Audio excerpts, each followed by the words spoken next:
तो मुझे याद है कि इमरान खान साहब ने ये फरमाया था कि दुनिया भर से लोग यहाँ पर नौकरी करने के लिए आएंगे। तो मेरी नज़र से एक पोस्ट गुजरी और वो एक वादी कमराट है, अपर दीर KPK में ऊपर काफ़ी एक ऐसा एरिया है कि वाकई वहाँ पर टूरिज़म हो सकता है, हो रहा है या नहीं लेकिन हो सकता है। बहुत ही खूबसूरत वादी है, वैली एक। उसी के नाम से एक अकाउंट है जिसके ऊपर ये तहरीर किया गया है, लोगों से ये कहा गया है कि जनाबे वाला, अगर आप, यानी दुनिया भर के टूरिस्ट को बताया जा रहा है, अगर आप आना चाहते हैं हमारी वैली में टूरिज़म पर, तो वादी कमराट में आने वाले सयाह टूरिस्ट जो हैं वो मुलाहिज़ा फरमा लें। इलाके में 99% लोग दीनदार हैं, बड़े मजहबी हैं, रिलीजियस हैं, लिहाजा इस बात का ख्याल रखा जाए। इलाके के लोगों में 100% शरई पर्दा है, 100% लोग जो हैं वो वहाँ पर शरीयत लागू, आप ये समझें। तो इस चीज़ का भी आपने ख्याल रखना है जिस भी मुल्क से जो भी टूरिस्ट आ रहा है। फिर कहा यह गया है कि इस इलाके में आपको तमाम लोगों को इज़्ज़त की निगाह से देखना पड़ेगा और इसके साथ म्यूज़िक, डांस, वीडियो, ये तो आप भूल जाएं। ये कहा गया है कि आबादियों के आसपास म्यूज़िक, वीडियो, डांस, मौसीकी वगैरह से इज्तनाब करें, वरना इससे इलाके के लोगों को बहुत ज़्यादा तकलीफ़ होती है। तो जो भी टूरिस्ट आ रहा है जिस भी मुल्क से, वो तकलीफ़ ना दे यहाँ के लोगों को, यानी वो जितने दिन के लिए भी आ रहा है वो ये सोच कर आए कि ना तो इतने दिन में उसके कान में कोई म्यूज़िक पड़ेगा, ना वो म्यूज़िक सुन सकता है, ना वो कोई वीडियो देख सकता है, ना वीडियो बना सकता है, और ना ही डांस का तो सवाल ही पैदा नहीं होता। तो डांस आप 1-2 स्टेप करके दिखाएं, फिर देखें वो आपको कहाँ पहुँचाते हैं। अच्छा, फिर ये कहा गया है कि इलाके के लोग बहुत मेहमान नवाज हैं, बड़ी आपकी जो है वो स्वागत करेंगे और देखभाल करेंगे, लेकिन शर्त ये है कि ये जो सारी चीज़ें बताई गई हैं इनका आप ख्याल रखें। तो अब आपको पता चला कि हमारे मुल्क में टूरिज़म इतना ज़्यादा कैसे फल फूल रहा है। ये जहाँ पर मैंने देखा तो मुझे याद ये भी आया कि खान साहब के हवाले से, इमरान खान साहब के लिए ये बात आ रही है अब कि उनकी पार्टी US के सामने उन्होंने एक इकोनॉमी का रिवाइवल प्लान या अपना अगला 5 साल, यानी जब वो गवर्नमेंट में आएंगे तो क्या प्लान है उनका, वो इस मुल्क को कैसे संवारेंगे और किस तरीके से ठीक करेंगे जो बहुत ख़राब हो चुका है, उसका प्लान जो है वो उन्होंने USA के सामने पेश किया। तो भाई हम तो हरियाण परेशान ही रह गए, हम कोई ग़ुलाम है क्या? ये जुमला याद आ गया हमें। तो देखिए अब उनके सामने रिवाइवल प्लान पेश किए जा रहे हैं, और इससे एक और बात भी पता चलती है, वो ये है कि इमरान खान सर तोड़ कोशिशें कर रहे हैं कि जिन मुल्कों से उन्होंने कंटेनर पे खड़े हो के उनके ख़िलाफ़ स्पीचेस की हैं और उनको ललकारा है, अब उन कंट्री से उनके ताल्लुकात अच्छे हों, क्योंकि उनको ये मालूम है बड़े अच्छे तरीके से कि कुछ कंट्रीज़ ऐसे हैं जिसमें अमेरिका भी है, जिसकी आशीर्वाद के बग़ैर यहाँ पर हुकूमत आना, और वज़ीर आज़म ख़ास तौर पर इस वक्त इमरान खान जो कुछ कर चुके हैं उनके ख़िलाफ़, उनका वज़ीर आज़म बनना बड़ा मुश्किल है। तो इस बिना पर अब वहाँ पर वो जिस तरह बात की गई थी, डॉक्टर आसिफ हैं, बल्कि मैं देख रही थी कि जो ईद के मौके पर प्रेसिडेंट जो बाइडन के साथ वहाँ पर जो पाकिस्तानी उनकी पार्टी में शरीक हुए, उन्होंने बड़े धड़ल्ले से जो है वो तस्वीरें शेयर करवाई। मेरा ख्याल उसमें डॉक्टर आसिफ भी हैं या क्या। तो खान साहब ये जो है ना पूरी तरीके से कोशिशें कर रहे हैं। अच्छा, वैसे तो हमें एक बात का काफ़ी पहले से पता था, लेकिन अब क्योंकि उसके ऊपर बात हो रही है तो हमने कहा चलें हम भी थोड़ी सी बात ज़रा आगे बढ़ा देते हैं। एक शख्सियत ऐसी है पाकिस्तान में जिसके ऊपर PhD नहीं हो सकती, डॉक्टरेट नहीं हो सकती। आप सोच सकते हैं कि वो कौन सी पर्सनालिटी है? आप ज़रा गेस करें कि वो कौन हो सकता है जिसके ऊपर पाकिस्तान के अंदर PhD नहीं की जा सकती। हम आपको बता देते हैं अगर आपको नहीं पता। वो हैं कायदे आज़म मिस्टर मोहम्मद अली जिन्ना पर। होर भी ट्रेजिडी है कि साडे मुल्क का बच्चा जिहड़ा PhD करना चाहे, कायदे आज़म ते जिन्हां ने मुल्क बनाया वो PhD नहीं कर सकता। कायदे आज़म दे यानी कायदे आज़म दे ऊपर मुल्क पाकिस्तान दे अंदर PhD नहीं हो सकती। ओदी की रीजन है? ओदी PhD जदों तुसी करदे हो ते PhD एक 5 साल दा प्रोसेस है, 7 साल लग जांदे ने। तुसी उस शख्सियत ते रिसर्च करनी, ओदी जिंदगी दा एक एक एंगल, एक एक चीज जिहड़ी है ओनू तुसी वेखना है, फिर तुसी ओदे ते डेवलप करना है, थीसिस ते लिखना है।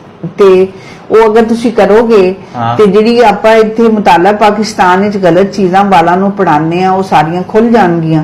ते इसलिए जिन्नियां भी कायदे आज़म ते जिहड़ी भी PhD हुई है या जिन्हां ने लिखिया है वो सिर्फ इंग्लैंड या अमरीका विच जिहड़े पाकिस्तानी कोई स्टूडेंट सन या इंटरनेशनल होर लोग सन जिन्हां ने लिखिया कहंदे सन। मसलन कायदे आज़म दे बारे च उन्हां दी अपनी बहन जिहड़ी है फातिमा जिन्ना, उन्हें एक छोटी सी किताब लिखी है, हर बच्चे नूं पढ़नी चाहिए, कोर्स का हिस्सा होनी चाहिए। वाह। लेकिन अगर ਅਸੀਂ ਉਹ ਕਿਤਾਬ ਪੜਾਵਾਂਗੇ ਬਾਲਾਂ ਨੂੰ ਤੇ ਫਿਰ ਜਿਹੜਾ ਆਪਣਾ ਨੈਰੇਟਿव ਹੈ ਸਟੇਟ ਆਪਣੀ ਜਿਹੜੀ ਰਿਆਸਤ ਦਾ ਨੈਰੇਟਿव। ये हैं सईदा दीप, जो लाहौर की एक बहुत कमाल खातून हैं, एक्टिविस्ट हैं, ख़वातीन के हकूक़ की चैम्पियन हैं और बहुत काम करती हैं। इसके अलावा राइटर हैं, स्पीकर हैं। तो सईदा दीप ये कह रही हैं कि हमारे मुल्क में कायद आज़म पर, मिस्टर मोहम्मद अली जिन्ना पर PhD नहीं हो सकती, डॉक्टरेट नहीं हो सकती, और आज तक किसी ने नहीं की, और क्यों नहीं की और क्यों नहीं हो सकती वो आपने सुन लिया। लेकिन ऐसी बहुत सारी किताबें लिखी गई हैं, जैसे कि प्रोफेसर डॉक्टर इश्तियाक अहमद ने मोहम्मद अली जिन्ना पर बुक्स लिखी हैं। एक तो पाकिस्तान गैरिजन स्टेट है उनकी, फिर मिस्टर जिन्ना पर जो किताब है, और उसमें आप पढ़ें, क्योंकि वो मैंने ख़रीदी, मैंने उनसे सिग्नेचर भी करवाए और पढ़ी। तो यहाँ पर रहने वाले नहीं लिखेंगे तो बाहर पर रहने वाले लिख देंगे, कोई बात नहीं। और किताब तो बाहर से आ ही जाया करती है। हाँ, मासेस बहुत सारे लोग ऐसे होते हैं जिनको इन चीज़ों से दूर रखा जाता है, वो नहीं पढ़ पाते। तो फिर देख लीजिए ना अब इस वक्त क्या हालात हो वाक़यात हैं हमारे मुल्क के भी और जनरेशन्स के भी। अच्छा जी, थोड़ा आगे बढ़ें। देखिए, जहाँ हम अपनी बात करें तो मैं एक वीडियो देख रही थी, बहुत ही हिलेरियस वीडियो है। इस वीडियो पर तो ये लिखा हुआ है कि क्योंकि इंडिया ने अरब कंट्रीज़ में अपनी वैक्सीन भेजी तो वो खुश होके वहाँ के गाने गा।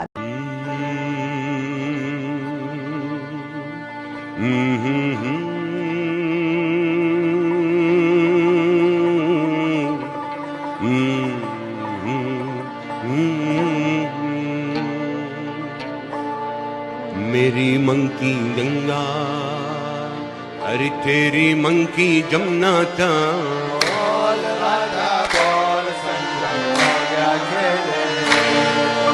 मेरी मंकी गंगा, तेरी मंकी जमुना था, और राधा बोल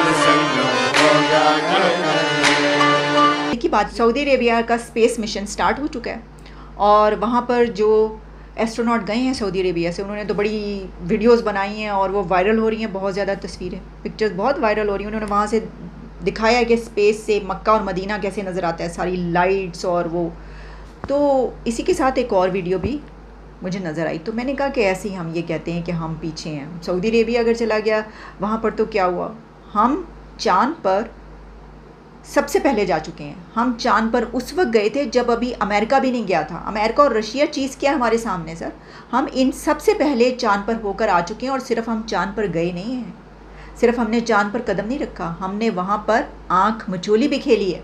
तो जब गौसे आज़म जवान हुए तो वो बुजुर्ग औरत एक दिन मिलने के लिए आई गौसे आज़म रज़ी अल्लाह ताला। उसने बचपन की बातें छेड़ दी, बचपन की बातें छेड़ दी और कहने लगी, बेटा अब्दुल कादिर, आपके बचपन की एक बात पूछनी है। उस वक्त नहीं पूछ सकी थी और दिल में एक सवाल चुभ रहा है। आपने फरमाया, मैं पूछो। उसने कहा कि बचपन में एक बार बच्चों से आप आंख मचोली खेले थे। ये बच्चे छुपना छुपना खेलते हैं, फिर बारी बारी। तो बेटा आप खेले थे बच्चों के साथ, तो जो बच्चा छुपता था आप ढूंढने के लिए सीधे उसके सर पे पहुंच जाते, आपसे तो कोई नहीं छुप सकता था। वो बचपन की बात पूछ रही, कहने लगी, बेटा अब्दुल कादिर, फिर आपने कहा था साथियों मैं छुपता हूं, मुझे ढूंढना। तो बेटा अब्दुल कादिर, आप कहीं छुपने नहीं गए, आपने सिर्फ हुजूर का नाम लिया था, दुरूद पढ़ा था और आप गायब हो गए थे और हम ढूंढ ढूंढ के थक गए थे, आप नहीं मिले थे। फिर अचानक आ गए तो मैं मसरूफ हो गई, मैं पूछ न सकी। बताओ बचपन में कहां छुप गए थे? मेरे आका के गुलामों गौसे आज़म हंस पड़े, फरमाया, अम्मा अल्लाह की इज्जत की कसम, मैं चांद में छुप गया था।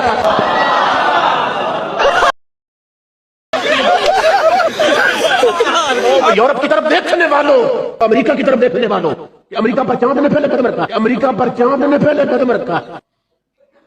तू अपनी तारीख नहीं पढ़ता नादान, पीछे मुड़ के देख, तेरी कौम की मां ने ऐसे ऐसे बच्चे जने हैं जो चांद पर आंख मचोली खेलते रहे।